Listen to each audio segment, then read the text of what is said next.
हर एक बंदा एपोकालिप्टिक survival game के अंदर ट्रांसपोर्ट हो जाता है। सभी बंदे सुपर पावर के लिए पागल हो गए थे कि उनमें से मैं एकलौता बंदा था जिसने की अनलिमिटेड मनी को चूज किया था। इसी के कारण सभी मेरे ऊपर हंस रहे थे, मुझे एक इडियट बोल रहे थे, क्योंकि उनका मानना था कि एपोकालिप्स में कैश जरा भी काम नहीं आएगा। लेकिन उनके पास कोई भी क्लू नहीं था। ज़ॉम्बीज़ कोई बड़ा खतरा नहीं थे, बल्कि बंदे जिनके पास सुपर पावर थी वो ज्यादा डेंजरस थे। और तभी सिस्टम अनाउंसमेंट करता है में से 300 बंदों को सीधा ही एक गेम के अंदर ड्रॉप कर दिया जाता है। सिस्टम हमें एक्सप्लेन करता है रियल दुनिया के अंदर हम जान से मारे गए हैं। अगर हमें सेकंड चांस चाहिए तो हमें इस एपोकालिप्टिक गेम के एंड तक सरवाइव करना पड़ेगा। गेम का दूसरा फेज आ जाता है। हम सभी को अपनी स्टार्टिंग आइटम को चूज करना था। मैं पूरी की पूरी आइटम वाली सेल्फ को देख रहा था, में की ज्यादातर सुपर पावर ही थी। बाकी प्लेयर उन्हें ग्रैब करने के लिए पागल हो गए थे। कि सीधे ही मैं तो उस लिस्ट के लास्ट पेज में चला जाता हूँ और बिल्कुल बॉटम में एक अनलिमिटेड मनी वाली स्किल को चूज कर लेता हूँ। मैंने जरा भी सोचा नहीं था और सीधे उसे ग्रैब कर लिया था।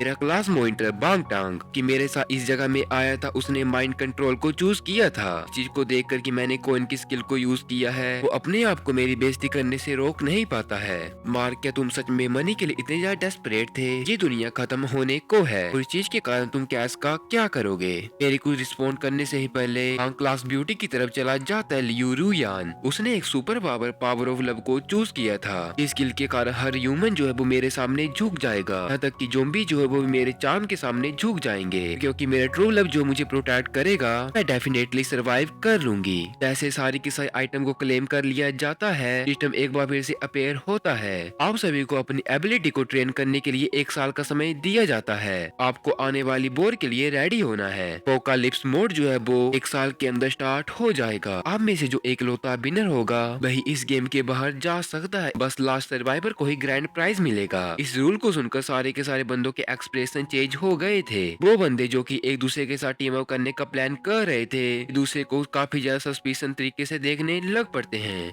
सर्वाइवल गेम के अंदर कोई भी एक दूसरे का फ्रेंड नहीं है, हर एक बंदा एक दूसरे का दुश्मन है। मैं अपने एक भी सेकंड को वेस्ट नहीं करना चाहता था। काफी तेजी से मैं उस जगह से बाहर चला जाता और काफी जल्दी एपोकालिप्स सर्वाइवल प्लान को स्टार्ट कर देता हूँ। मैंने पूरे के पूरे बर्ड मैप को स्कैन किया और मुझे पैसिफिक ओशन के पास एक आइसोलेटेड आइसलैंड दिखाई दिया, जहाँ में कोई भी फॉल्ट लाइन नहीं है। इसी के साथ उसके बाहर काफी ज्यादा मेजर स्ट्रॉम एरिया है, लेकिन अंदर बिल्कुल फ्लैट एरिया है। ये चीज जो है वो एयर स्ट्रिप को बिल्ड करने के लिए बिल्कुल परफेक्ट है। और क्योंकि वो एरिया जो था माउंटेन से घिरा हुआ था, जिस चीज के कारण नेचुरल कवर के लिए बिल्कुल अच्छा था। मैंने 1 बिलियन पैसों को निकाला और एकदम से उस आइसलैंड को खरीद लिया और मैंने उसे कैजुअली फ्यूचर आइसलैंड का नाम दे दिया था। ये क्लेम किया था कि मैं इसे टूरिज्म के लिए डेवलप कर रहा हूँ। यहाँ तक कि मैंने 10 मैसिव क्रूज शिप को भी खरीद लिया था। इसी के साथ कंस्ट्रक्शन कॉन्ट्रैक्ट को एनपीसी के साथ साइन भी कर लिया था और काफी ज्यादा हैवी मशीनरी और बिल्डिंग के लिए मटेरियल को आइसलैंड में शिफ्ट भी कर लिया था। मेरे पास एनपीसी के एग्जीक्यूटिव साइन थे, यहाँ तक कि उन्हें फ्यूचर आइसलैंड के बारे में पता नहीं था। लेकिन जैसे क्रूज शिप जो थी फ्यूचर आइसलैंड में पहुंच जाती है, उस जगह में मैंने बर्कर को एयर स्ट्रिप को बनाने के लिए बोल दिया था। इसी के साथ मैंने 100 प्लेन का जुगाड़ किया था और कंस्ट्रक्शन वर्कर को अपने पास उस आइसलैंड में बुला लिया था। वर्कर से मैंने दिन रात काम करवाया था। वर्कर को मैंने बाहरी दुनिया से बिल्कुल अलग कर दिया था, यहाँ तक कि प्रवास में ही मैंने सिग्नल जामर को भी खरीद लिया था। उस सारे के सारे वर्कर के फोन को अपने पास रख लिया था। उस आइसलैंड के अंदर मैं 10 किलो को बना लेता हूँ। जो मटेरियल यूज हुए थे वो टॉप ग्रेड के थे और यहाँ तक कि मेरे किले 12 मैग्नीट्यूड के अर्थक्वेक को भी हैंडल कर सकते थे। हर एक किले के बाहरी हिस्से को मैंने काफी अच्छे से छुपा दिया था, यहाँ तक कि सैटेलाइट भी उन्हें ऊपर से देख नहीं सकती थी। लेकिन ये सारी की सारी चीजें बस एक स्मोक स्क्रीन है। असली डूम्सडे बंकर को तो मैंने अंडरग्राउंड बनाया है। वो अंडरग्राउंड बंकर जो है वो बायोकेमिकल अटैक, इसी के साथ न्यूक्लियर स्ट्राइक को भी हैंडल कर सकता है। यहाँ तक कि ज़ॉम्बीज़ भी 5 मीटर की सोलिड स्टील को ब्रेक नहीं कर सकते हैं। किले का जो सरफेस था उसके अंदर मैंने सीक्रेट पैसेज को बनाया है, जो कि अंडरग्राउंड को लीड करता है, उस जगह में हमें ले जाता है। कि उसका जो पैसेज है वो मैंने काफी ज्यादा छोटा बनाया है। एक पर्सन बस एक टाइम में उस जगह के अंदर जा सकता है। ये बिल्कुल एक मेज जैसा है, एक भूल भुलैया जैसा है। और अगर तुम लक्की भी हो जाते और सही रास्ते को ढूंढ भी लेते हो तो मेन डोर के पास पहुंचने का मतलब ये नहीं है कि तुम सारे के सारे ट्रैप को अवॉइड कर सकते हो। अगर एक पैसेज जो है वो खत्म हो जाएगा तो मैं दूसरे पैसे का यूज करके सरफेस में वापस आ सकता हूँ।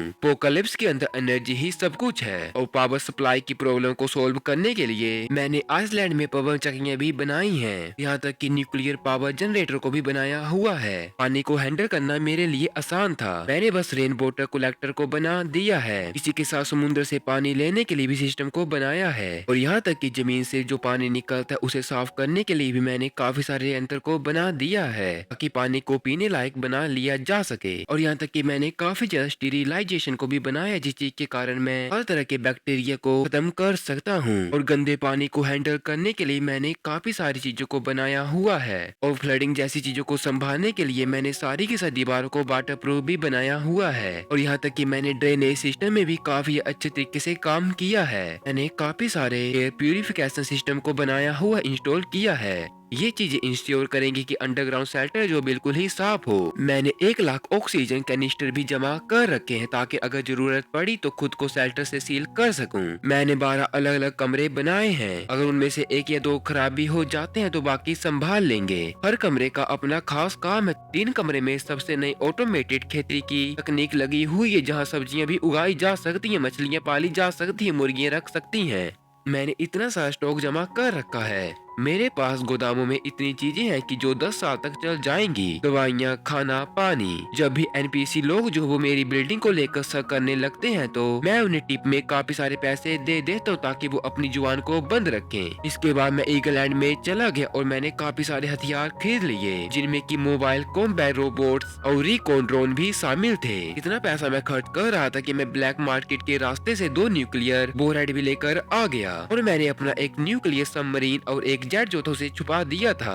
ताकतवर प्लेयर को द्वीप तक पहुंचने से रोकने के लिए मैंने असली द्वीप की जगह आर्टिफिशियल रीफ्स लगवा दिए हैं। कोई भी बड़ी नाव जो वहां से गुजरते ही फंस जाएगी और डूब जाएगी। तट के करीब मैंने पूरी तट रेखा के चारों ओर बिजली का बाड़ लगा दिया है और आसपास के पानी में मैंने काफी सारे विस्फोट भी लगा दिए हैं। यहाँ तक कि मैंने रेडार सिस्टम भी लगाए हैं ताकि कोई भी चीज मेरे द्वीप के नजदीक आए तो वो फंस जाए और समय रहते मैं उसे नष्ट कर सकूं। यहाँ तक कि मैंने आसमान में एक विशाल सा इलेक्ट्रिक ग्रिड भी खड़ा कर दिया ताकि जो पक्षी ज़ोंबी बन चुके हैं मैं उन्हें आइसलैंड में उतरने से रोक सकूं। बस 1 साल में मेरे आइसलैंड की सुरक्षा जो थी पूरी तरीके से काम करने लग पड़ी। तो मैंने अपने सारे के साथ दुश्मनों को धोखा देने के लिए पर्यटन स्थलों का विकास करने का तमाशा किया था ताकि वे खिलाड़ी जो है प्लेयर जो मेरे ऊपर शक न करें। वे सारे के सारे रिजोर्ट मेरे लिए बस बैकअप जगह हैं जहाँ की मैं बिना रिफ्यूलिंग के उड़ सकता हूँ। आखिरी में सारे के सारे एनपीसी को उनके घर भेजने के बाद आइसलैंड में मैं अकेला बचा था। मैं एक स्पेस एक्सप्लोरेशन कंपनी भी खरीद लेता हूँ और 6000 से ज्यादा सैटेलाइट के ऊपर अपने नियंत्रण को हासिल कर लेता हूँ। मुझे बस अपने इंटरनेट कनेक्शन को चालू रखने के लिए उस जगह में रहना पड़ा। उस साल में मैंने दुनिया भर की एयरलाइंस और शिपिंग कंपनियां खरीद ली थी। आखिरी हफ्ते के अंदर मैंने सारे के सारे प्लेन और जहाजों को नष्ट करने का ऑर्डर भी दे दिया। पूरी की पूरी दुनिया को इस चीज के बारे में पता लग गया कि सबसे ज्यादा अमीर आदमी ने यानी कि मैंने ज्यादा लंबी दूरी की यात्रा को खत्म कर दिया है। सारे एनपीसी सोच रहे थे कि मैं पागल हो गया हूँ। सिर्फ कुछ प्लेयर ही इस चीज के बारे में समझ पाए थे क्योंकि ये ग्लोबल टाइकून जो था वो उनका भी मुकाबला है। खिलाड़ियों के चैट इंटरफेस में एक नोटिफिकेशन आता है। वांग टांग ने मुझसे पूछा, मार्क तो ग्लोबल टाइकून क्या तुम हो?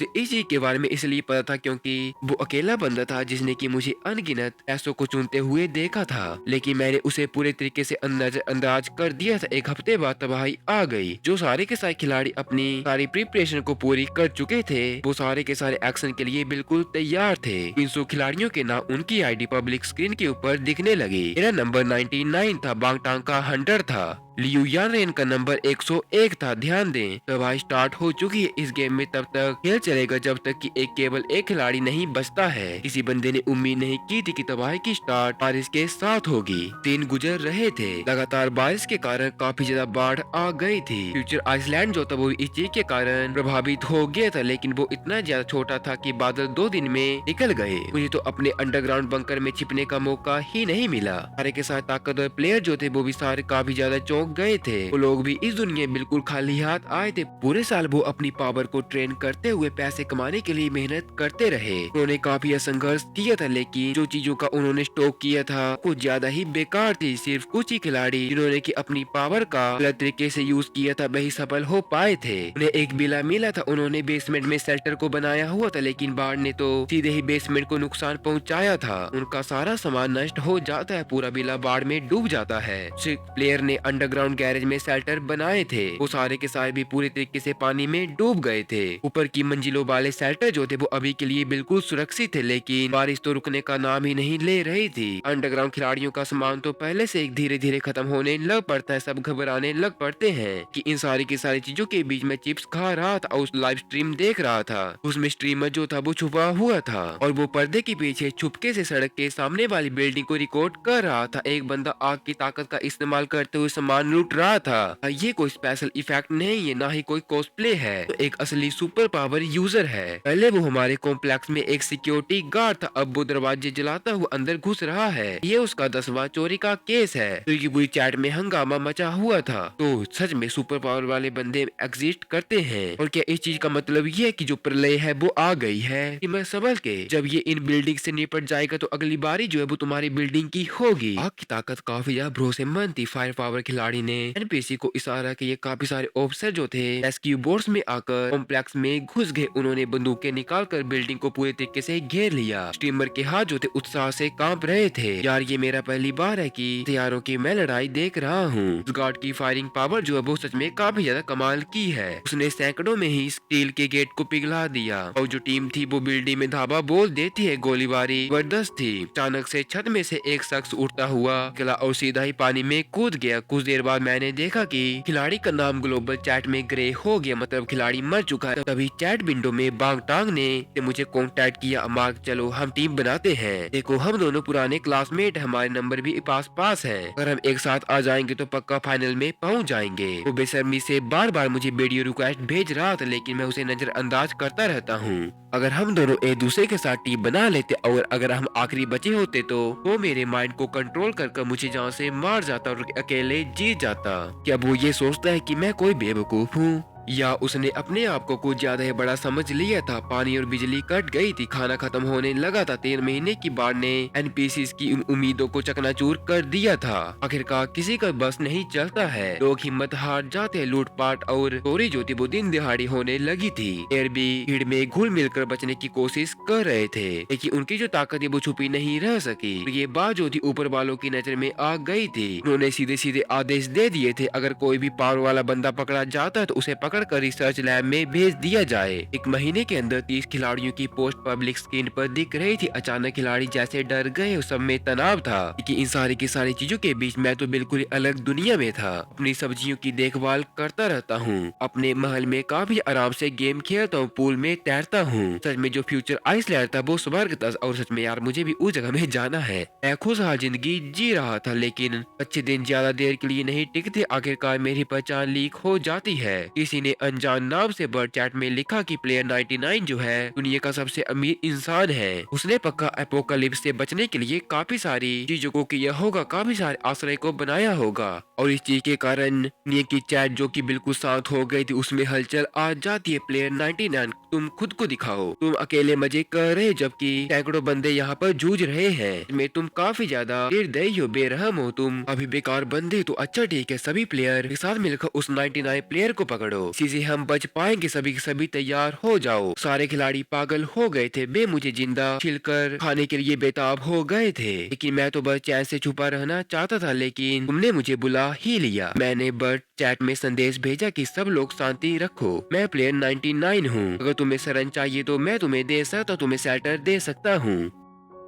लेकिन मेरे शेल्टर जो वो 4 देशों में बनाए गए हैं, ड्रैगन, ईगल, हंस और कंगारू के अंदर, और हर शेल्टर के अंदर ज्यादा से ज्यादा 20 लोग ही आ सकते हैं। मैंने बर्ड मैप के अंदर 4 जगह के अंदर मार्क लगा दिया है। तुम्हारे पास 200 से ज्यादा लोग हैं, सबको जगह मिलना नामुमकिन सा है, लेकिन फिर भी मैं तुम्हें शेल्टर के पासवर्ड दे दूंगा, जो पहले आएगा वो उसे मिल जाएगा। और जैसे मैंने पासवर्ड डाल दिया, हर का खिलाड़ी पागल हो गया, और जो खिलाड़ी शेल्टर पहुँच गया वो बाढ़ से बच गया। रातों रात कुछ खिलाड़ी पहले ही पहुंच चुके थे। ज्यादातर जो स्पीड एबिलिटी वाले यूजर थे वो सबसे पहले पहुंचे थे। शेल्टर ऊंची जगह पर बनाया गया था ताकि बाढ़ के पानी से सुरक्षित रहे। जब उन्होंने दरवाजे खोले और वो अंदर गए तो उन्हें ऐसा लगा कि वो स्वर्ग के अंदर आ गए। आखिरकार मैंने ये चारों शेल्टर काफी ज्यादा शानदार बनाए हुए थे। इनके अंदर हर वो सुविधा थी जो आपको चाहिए थी। फ्रीजर में जमाई हुई खाने पीने की काफी चीजें भरी हुई थी। प्लेयर 58 गर्व से चैट पर लाइव स्ट्रीमिंग स्टार्ट कर देता है। मैं तो सोचा नहीं था हमारा ये जो शेल्टर है वो इतना ज्यादा अच्छा होगा, और मैंने कभी सोचा नहीं था जो पैसा है वो सच में खुशी को खरीद लेता है।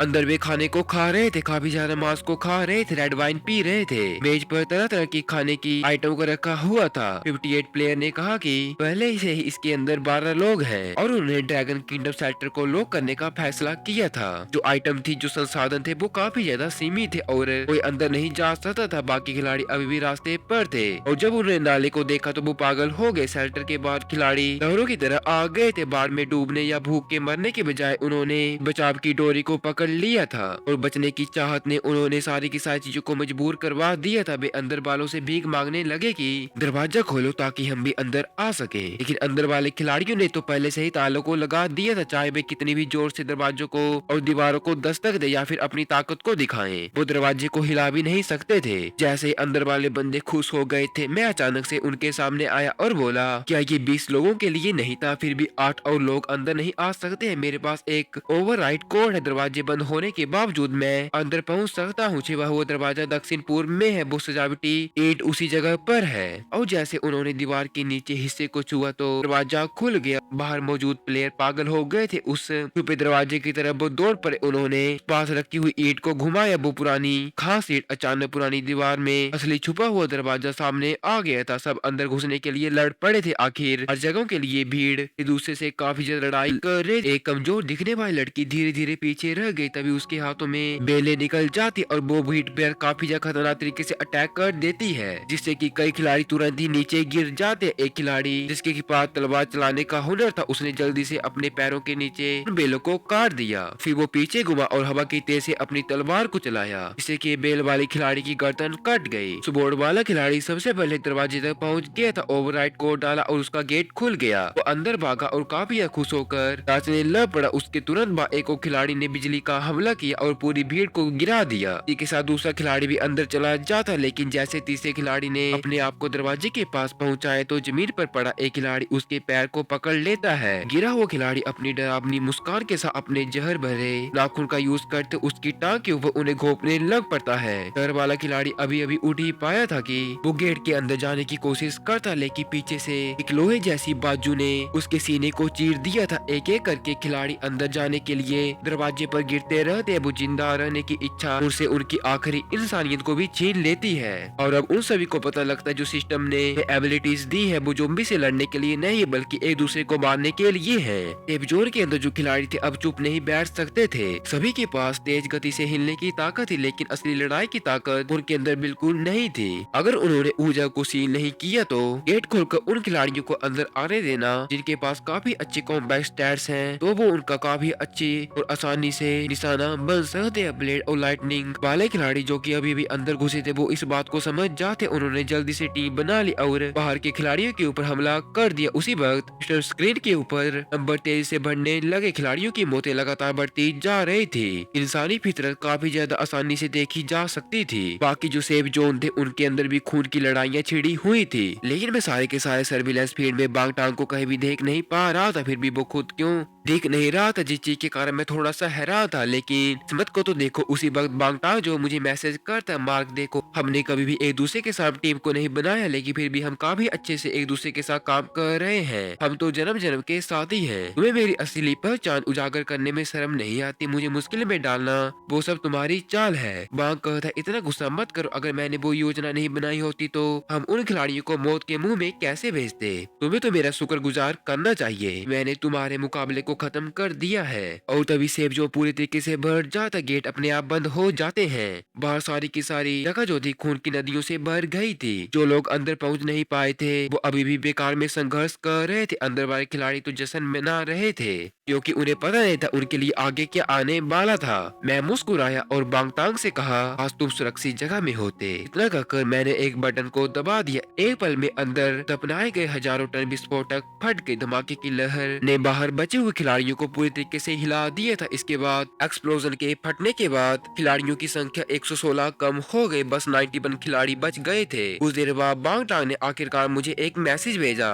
सच में मैंने तुम्हें कम आंका था, मदद के लिए धन्यवाद, वरना इतने सारे खिलाड़ियों को शेल्टर में जमा करना लगभग नामुमकिन था। जो खिलाड़ी बिना प्लेन या फिर जहाज के फ्यूचर आइसलैंड में पहुंचने वाले थे वे अब खत्म हो गए। मैं पूरे के पूरे एक साल में प्लान बना रहा था कि इन सारे के सारे बंदों को एक साथ खत्म कैसे करूं। सभी के सभी शेल्टर एक कब्रिस्तान बन गए थे। बाकी बचे हुए खिलाड़ी कुछ समझ नहीं पाए कि इस जगह में क्या हुआ, लेकिन बांग टांग को तो सब कुछ तुरंत पता चल गया था, जिसका मतलब ये था कि वो दूर से सब कुछ देख रहा था। फिर सिस्टर ने मुझे एक मैसेज भेजा, सबसे ज्यादा मारने वाला खिलाड़ी बनने पर आपको बधाई हो, तुम्हें एक एक्स्ट्रा इनाम मिलता है। इस चीज को देखकर मैं हंस दिया। मुझे पता था कि इस क़यामत की दुनिया में हमेशा ही मजबूत बचता है। 4 महीने बाद बाढ़ का पानी धीरे धीरे कम होने लग पड़ता है, डूबा हुआ इलाका दिखने लगता है और इस चीज के कारण सबने राहत की सांस ले ली थी। उन सभी ने समझा कि तबाही अब बिल्कुल पूरी तरीके से खत्म हो गई है, लेकिन किसी ने भी सोचा नहीं था कि बाढ़ के साथ महामारी भी आ जाएगी। कुछ मरे हुए एनपीसी ज़ॉम्बी बन गए थे। सिस्टम कहता है शाबाश उन 101 खिलाड़ियों को जिन्होंने की पहला स्टेज पार कर लिया है। महाप्रलय बाढ़ क्लियर हो गया। अगला स्टेज जो है वो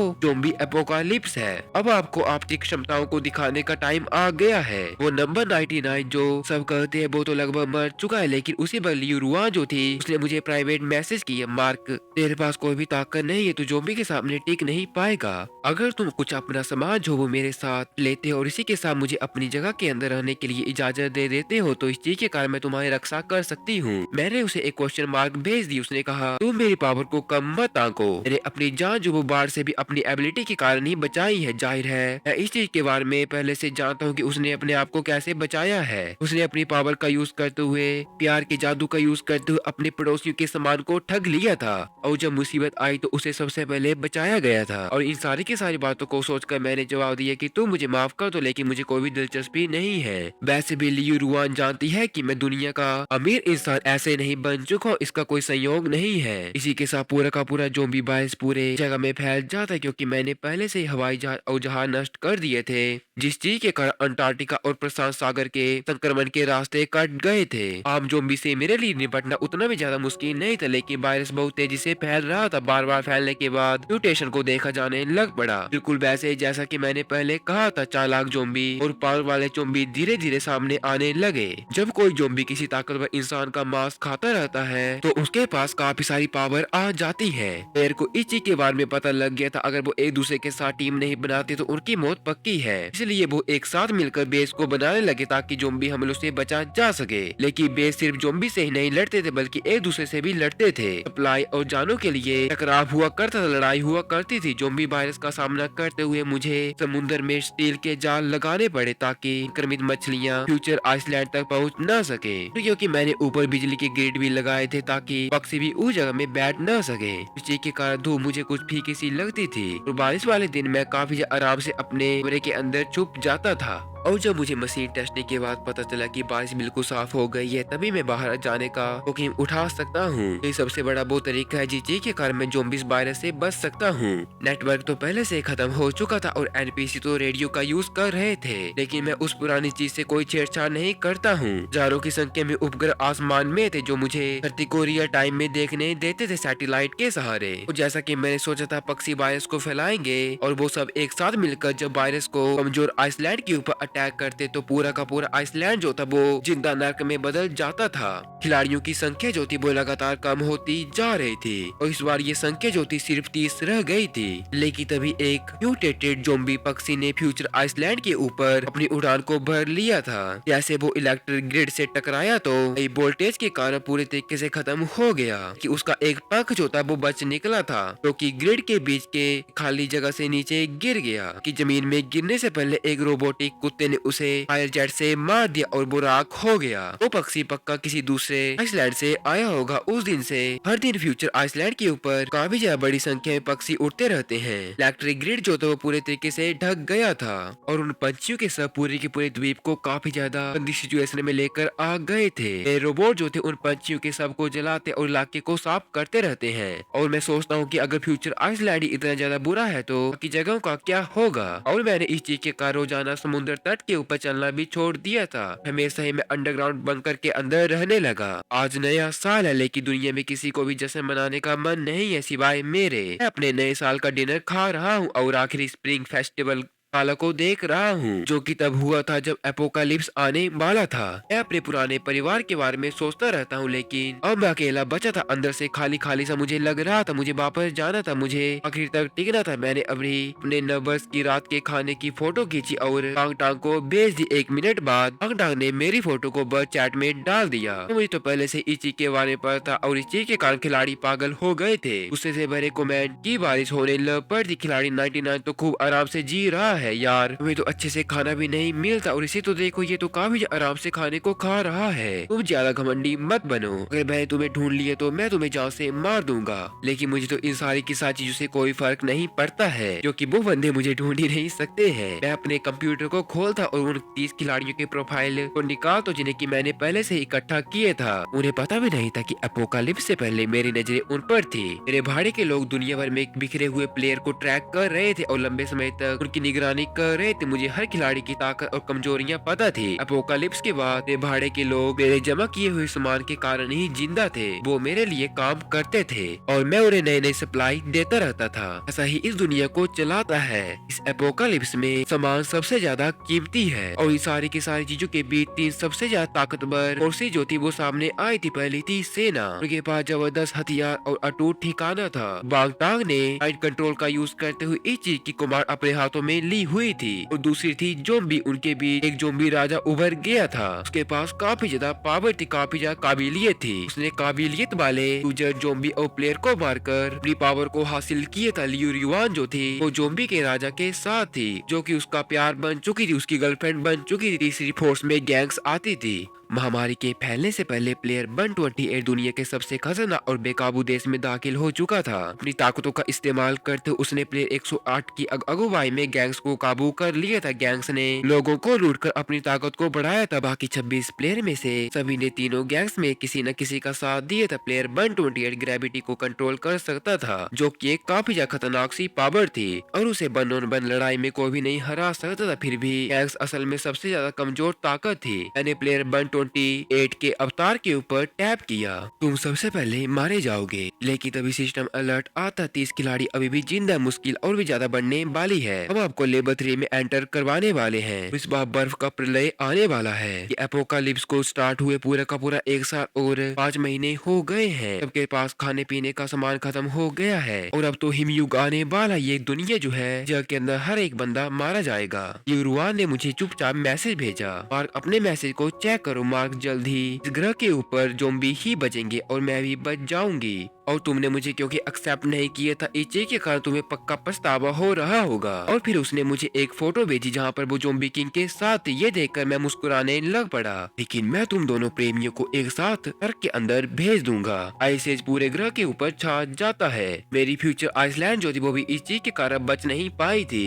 एक काफी ज्यादा खतरनाक सा तूफान फ्यूचर आइसलैंड पर आ जाता है। हवाई बिजली नेटवर्क पहले से ही टूट गया था। पवन और वायु ऊर्जा संयंत्रों को भी काफी बड़ा नुकसान हो जाता। अच्छी बात तो मेरे लिए ये थी कि अंडरग्राउंड किले का बैकअप न्यूक्लियर प्लांट जो वो अभी भी चल रहा है। इस चीज के कारण सबसे पहले टूट जाती हैं। उन्होंने ज्यादा लूटपाट कर ली थी लेकिन गैंग्स के बीच अंदरूनी तनाव काफी ज्यादा बढ़ गया था। झगड़े लगातार होने लग पड़े थे। प्लेयर्स एक के बाद एक मर रहे थे। मैंने बर्ड चैनल पर खिलाड़ी 128 को प्राइवेट मैसेज किया, चलो हम दोनों एक दूसरे के साथ टीम बनाते हैं। मैंने तुम्हारे इलाके में काफी सारे सप्लाईज को छुपाया है, तुम उन्हें पा सकते हो। तुम ऐसा कर लेते हो तुम जीत सकते हो।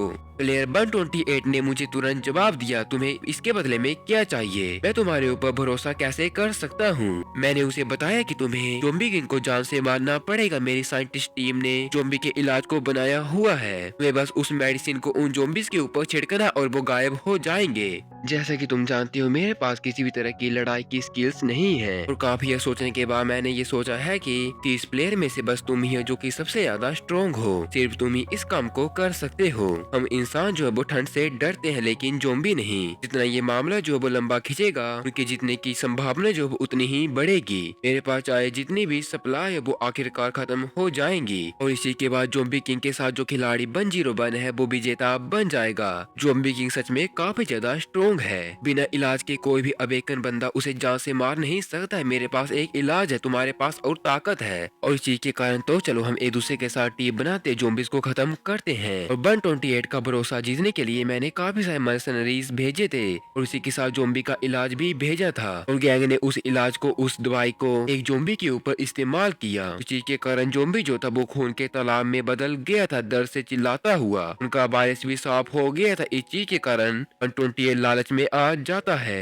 और क्योंकि लास्ट में अगर मैं और वो बंदा बचते तो उसे मुझे मारना काफी ज्यादा आसान होता, क्योंकि उसके लिए मैं एक कमजोर सा खिलाड़ी हूँ। इस चीज के कारण एक टीम को बनाना उसके लिए एक काफी ज्यादा बढ़िया ऑप्शन है। एक रात में काफी सारे ड्रोन जो थे वो दवाई को लेकर झुंड की तरफ उड़ चले। ज़ॉम्बी किंग लियूरुयान की गोद में सोया हुआ था। उसकी तेज से सुनने वाली क्षमता ने उसे गड़बड़ के बारे में बता दिए। तब वो तुरंत बिस्तर से उठ गया और लियूरुयान को ढकना नहीं भूला। आसमान से भारी मात्रा में दवा और बर्फ नीचे गिरने लग पड़ी थी। दवा बर्फ के साथ मिलकर हर जगह बरसने लगी थी। दवाई के संपर्क में आते ज़ॉम्बी दर्द से चिल्ला रहे थे, एक के बाद एक। वो खून में घुलने लग पड़े थे। ज़ॉम्बी किंग गुस्से से भर गया था। वो नीचे कूद पड़ा था। उसकी हथेलियों से काफी ज्यादा लाइट एनर्जी जो थी वो बाहर निकली, जिसने की ड्रोन को पूरी तरीके से खत्म कर दिया था। लेकिन 128 ने उसके ऊपर अटैक किया। उसने अपनी ग्रेविटी की पावर का यूज करते हुए ज़ॉम्बी किंग को मजबूती से जमीन में दबा दिया था। यहाँ तक कि इस चीज के कारण ताकतवर ज़ॉम्बी किंग अपनी कलाई को भी हिला नहीं पा रहा था। कई खिलाड़ी उसके ऊपर अटैक कर देते हैं। ज़ॉम्बी किंग काफी जोर से चिल्लाने लग पड़ता है। छाव में छिपे हुए ज़ॉम्बी काफी ज्यादा तेजी के साथ प्लेयर्स के ऊपर अटैक कर देते हैं। लेकिन 128 ने एक बार फिर से अपनी पावर का यूज किया और इस चीज के कारण काफी ऊंची इमारतें ग्रेविटी के कारण कर नीचे गिर गई। बड़ी बड़ी चट्टानें उन ज़ॉम्बियों पर आकर गिर गई थी। जी के कारण ज़ॉम्बी किंग जो था वो भी उनके साथ नीचे दब गया था। 128 के चेहरे में जीत की मुस्कान थी। उसने सोचा नहीं था कि ज़ॉम्बी किंग को टुकड़ों टुकड़ों में करने के लिए इतना काफी होगा। लियूरुआन बालकनी में खड़ी होकर इन चीजों को देख रही होती है। उसने अपने चेहरे को ढक लिया और जोर से चीखा कि 128 ने अपनी उंगली को हिलाया और इस चीज के कारण लियूरुआन के ऊपर छत गिर जाती है। वो ऊंचाई से नीचे गिरने लग पड़ती है। ऊंचाई से गिरने का मतलब ये है कि उसकी मौत पक्की है। लेकिन सबसे जरूरी पल पर ज़ॉम्बी किंग मलबे से बाहर निकलता और लियूरुआन को पकड़ लेता है। उसी वक्त उसके एक हाथ से अनगिनत धागे निकलते हैं जो कि 128 को पकड़ लेते हैं। 128 का चेहरा जो था वो डरने के कारण सफेद हो गया था, डर के कारण, क्योंकि उसे पता नहीं था कि ज़ॉम्बी किंग के पास इस तरह का भी मूव है। ज़ॉम्बी किंग ने धीरे से उसे खींचा और इस चीज के कारण 128 का शरीर जो था वो टूटने लग पड़ा। लेकिन ज़ॉम्बी किंग ने ये नहीं सोचा था कि 128 के शरीर में दवा भरी हुई है। दवाई के पैकेट जो थे वो फूट गए और उसने ज़ॉम्बी किंग को घेर लिया था। लियूरुआन चिल्लाई। काफी बेबस होकर इन चीजों को देख रही थी। ज़ॉम्बी किंग जो था उसके सामने पूरे तरीके से जान से मारा गया था। वे पूरी तरीके से डर गई थी। ये जगह सच में नर्क जैसी लग रही थी। वो अपनी जान को बचाने के लिए उस जगह से भाग जाती है, लेकिन जल्दी वो बर्फ में गिर जाती है। इस बार कोई भी उसे बचाने के लिए नहीं आएगा। ताकत किसी के प्यार के ऊपर निर्भर नहीं करती है। अंत में ये लड़की भी कमजोर निकली और चैट में 12 खिलाड़ी जो थे वो ग्रे हो गए थे। मैंने अपने नोटबुक में उनके नंबर एक एक कर काट दिए। जब मैं नंबर 128 पर पहुंचा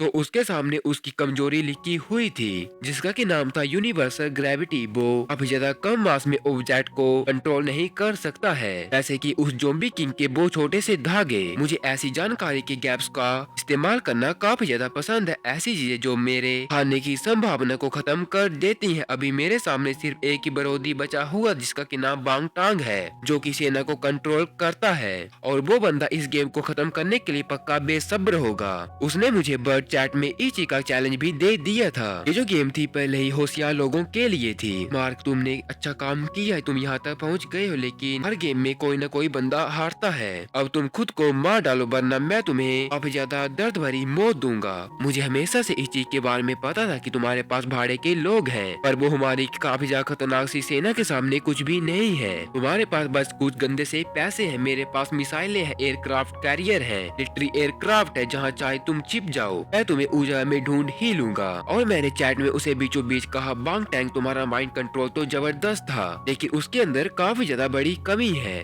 वो ये है कि उसे अपनी ताकत सीधे आमने सामने इस्तेमाल करनी पड़ती है। जब तक कि मैं अपने अंडरग्राउंड बंकर में छुपा रहता हूँ, वो अपनी ताकत से मुझे छू भी नहीं सकता है।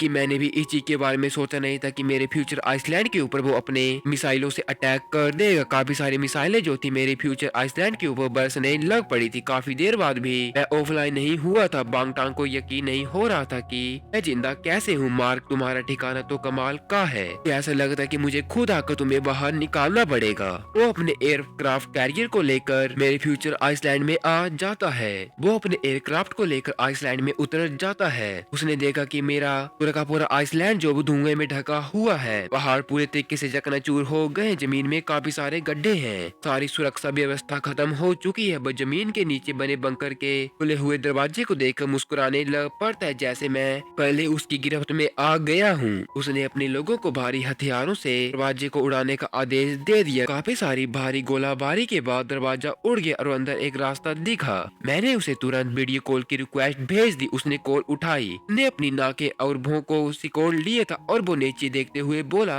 अब दया की भीख मांगने का कोई फायदा नहीं है मार्क। उसने अपने लोगों को अंदर जाने का इशारा कर दिया। मुझे ऊर्जा से बाहर निकालने की योजना बनाते हुए वीडियो में मैंने उसे शांति से पीछे अनंत ब्रह्मांड की तरफ का इशारा किया। तुमसे ये बात किसने कही कि मैं फ्यूचर आइसलैंड में हूँ? तुम अपनी आंखों को खोलो और देखो कि मैं किस जगह में हूँ। जैसे ही मैंने अपनी बात खत्म की तो फ्यूचर आइसलैंड के ऊपर एक काबू बड़ा सा बम फट गया। इसी के साथ प्लेयर 100 का नाम ग्रे हो गया। सिस्टम ने तेज गीत से अपनी धुन को बजा दिया। बधाई हो प्लेयर 99, एकमात्र विजेता। तुमने लास्ट प्लेयर को भी जान से मार दिया, गेम को क्लियर कर दिया है। बागतान के पास एक खास खिलाड़ी था जो किसी भी फोटो से लोकेशन का एकदम सटीक पता लगा सकता था। ये तो बिल्कुल बेकार की ताकत थी, लेकिन बागतान ने देखा कि ये कैसे इस्तेमाल किया जा सकता है। उसने मुझे हमारी वीडियो रिक्वेस्ट भेजी थी। मेरी लोकेशन को ढूंढने के लिए वो हमेशा स्क्रीनशॉट लेते रहता था, पर मैं रिस्पॉन्ड नहीं करता था। बाद में 6 साल की रात में मैंने उसे एक फोटो अपनी भेज दी थी